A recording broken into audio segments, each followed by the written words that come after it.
friends, thanks again for joining me today for our Let's Talk session. The subject we're speaking about this month of December is communication and its importance.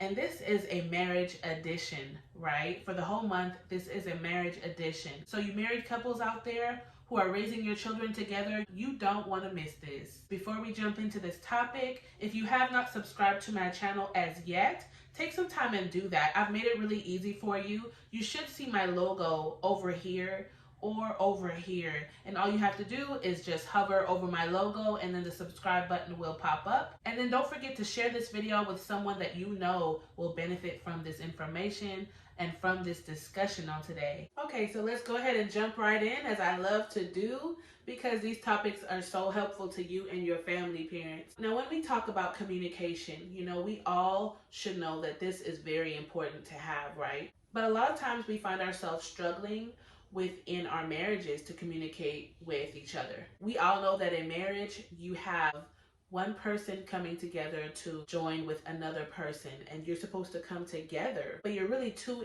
different individuals that think differently a lot of times, see things differently a lot of times, and you probably were raised in two different ways, right? And this can affect the way that you communicate with one another, because you can come from a household where your parents allowed you to express yourself. They communicated with you well. Maybe you were raised in an environment to where you all could just come together, a couple times a week or maybe once a week, and you would just kind of sit down and talk to one another. Or maybe your parents would have family dinners. So every evening, maybe you and your siblings, if you had siblings, could rely on that.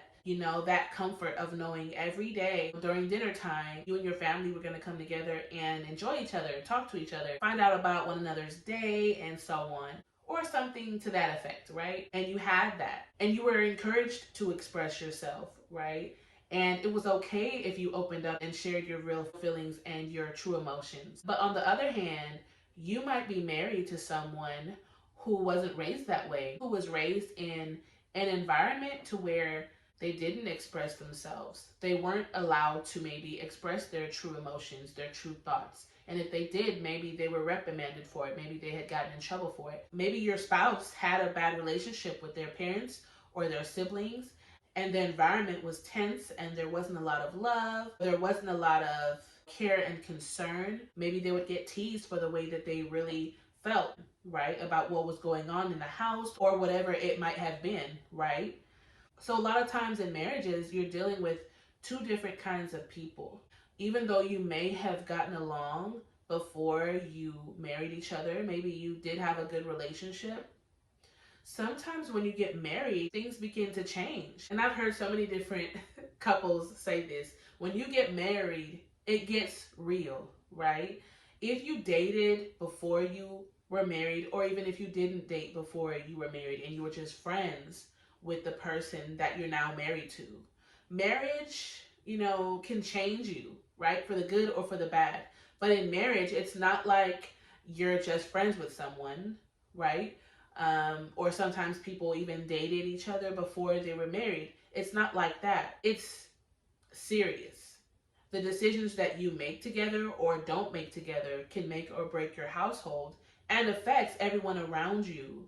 It affects how your house is ran. Your house can be chaotic. You can have no order in your home. A lot of things can be mismanaged. There's so many areas within your marriage that will be seriously affected in a negative way if your communication is not there. And sometimes people are shocked at how things have really changed for them when they come together and they do marry someone that maybe they knew before, right? Maybe they dated them for a long period of time, or maybe they were just friends with them and they decided to get married. But sometimes people really get surprised when they get married at how much of a difference it is. And this doesn't happen for everyone. Sometimes people really have good communication even before they were married, and then now when they join together, they're like a dynamic duo, right? They work like a well-oiled machine, They respect one another, they listen to one another, they work together well. But that doesn't always happen. In a lot of cases, these are skills that you have to learn and you have to develop within yourself and within your marriage. And so today I'm not teaching a marriage class. No, no, no, no, no. I'm not doing that. But this was actually a subject that was submitted to me by a viewer that needed help. And that's why I'm starting off with speaking about the importance of communication within your marriage. First, in order to begin to have healthy communication with your spouse, what you want to do is come together with them, take some time out and sit down with them and begin to reason with one another, begin to hear one another out, right? So you definitely have to have a listening ear when you're dealing with anyone that you're trying to communicate with, but especially your spouse. Um, we never want to assume, right? You never want to assume that number one, that you know what someone is going to say. So when you're the one that's supposed to be listening, you never want to be in a mindset to where you feel like you already know what this person is going to say just because, hey, I know you, I live with you, I know where you stand on this issue.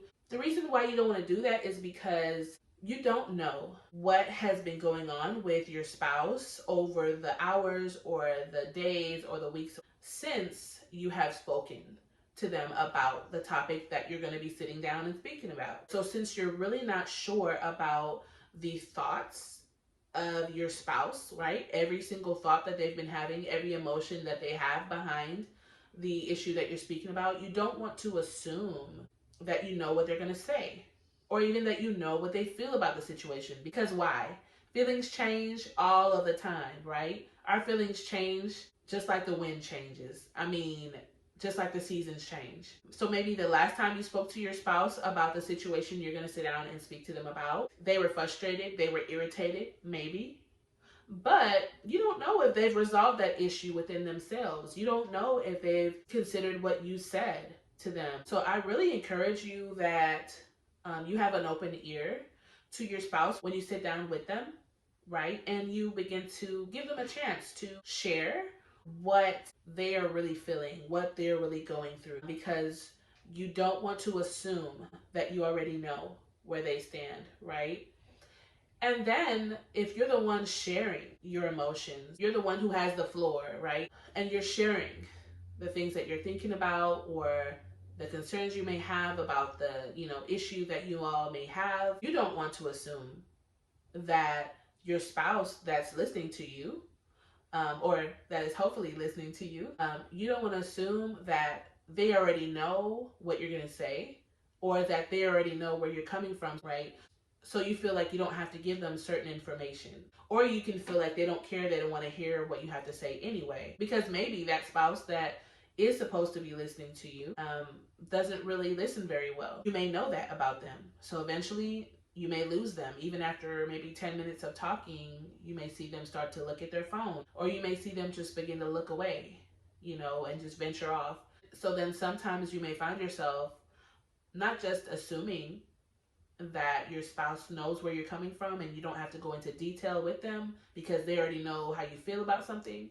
But sometimes you can begin to withhold your true feelings, those real emotions, those things that really bother you about the issue that you're speaking about. Sometimes you can withhold information because you don't believe that you're going to be heard. And you're so used to that unhealthy cycle of a lack of communication between you and your spouse that you can just find yourself saying, well, what's the point, right?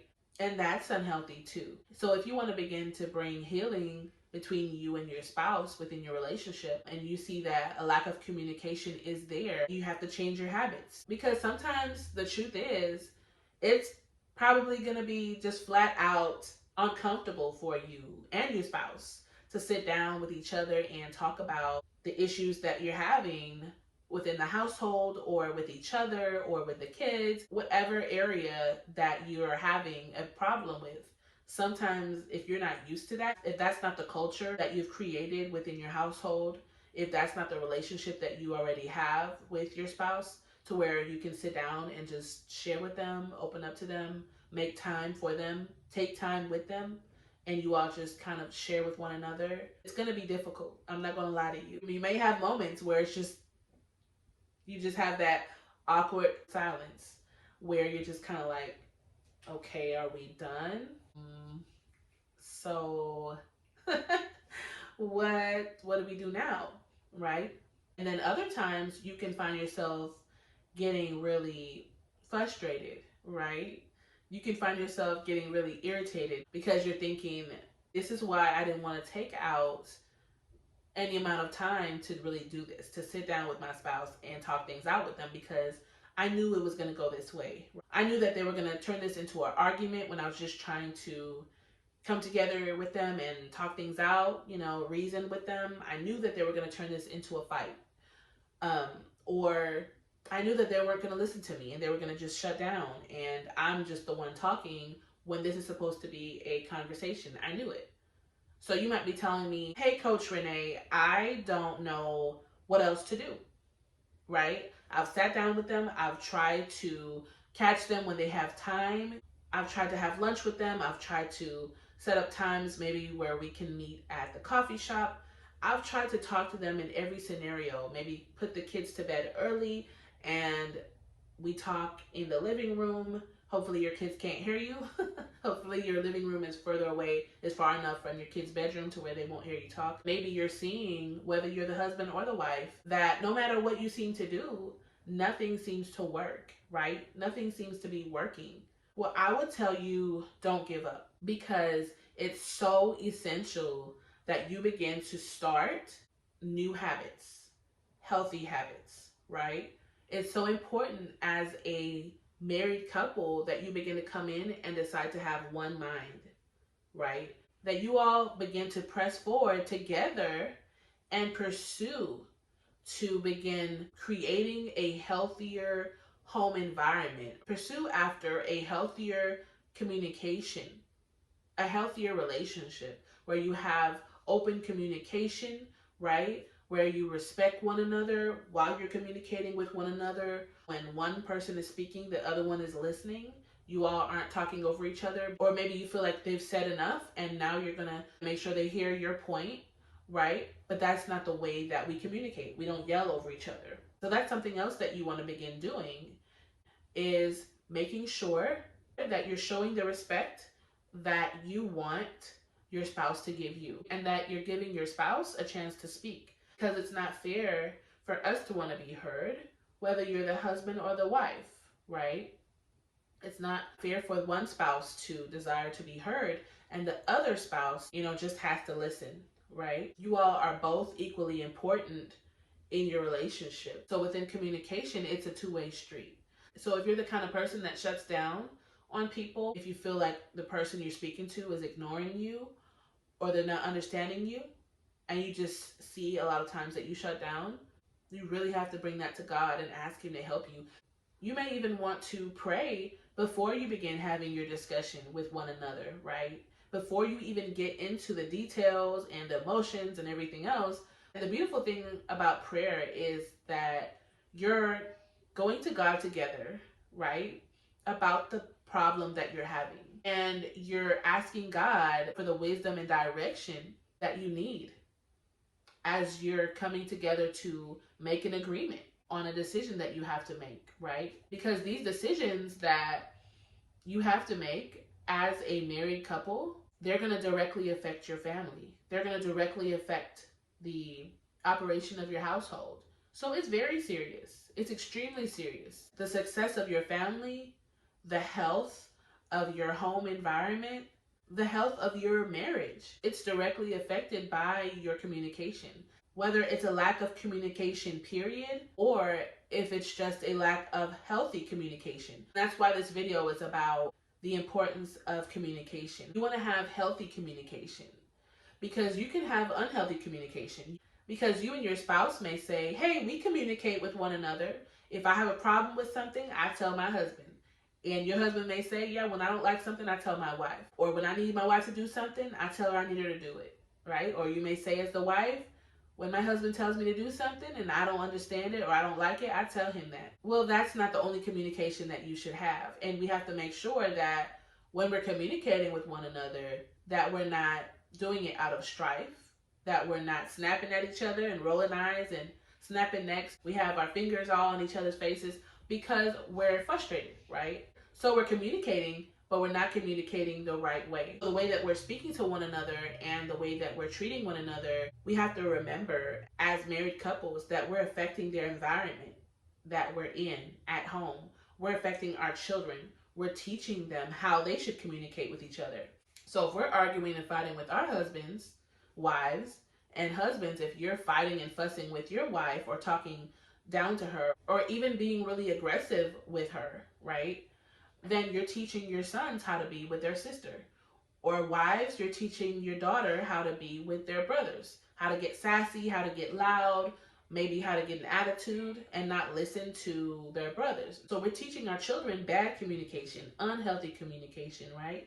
That when they have an issue, they battle it out instead of reason with one another, instead of come together and talk it out, right? And listen to one another.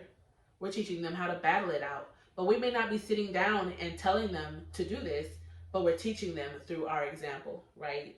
So that's why it's so important for us to have that healthy communication within our households, parents. And this is why I'm doing a marriage edition, right? Because as parents, we have to understand. And as married couples, we have to understand, mothers and fathers, right? That we are the leaders within the home. I always teach you this. You guide your home in the right way or the wrong way, right? But God does not want us to have division within our homes. He wants the husband and wife to come together, right? And we have to agree with one another on things. We have to come together and reason with one another as peacefully as possible. And when you see that you cannot do that, when you see that you've been trying all that you can and praying, doing everything that you know to do, reach out and get help. I always tell you that. Whether you go to a counselor, a family counselor, or a pastor, or you go to a coach, or you go to a family therapist, whoever you're going to get that extra support, you definitely want to get that support because the health of your family depends on it, because the health of your marriage depends on it, right? Getting help when you see that you're struggling and you're doing all that you can do on your own, getting help is essential.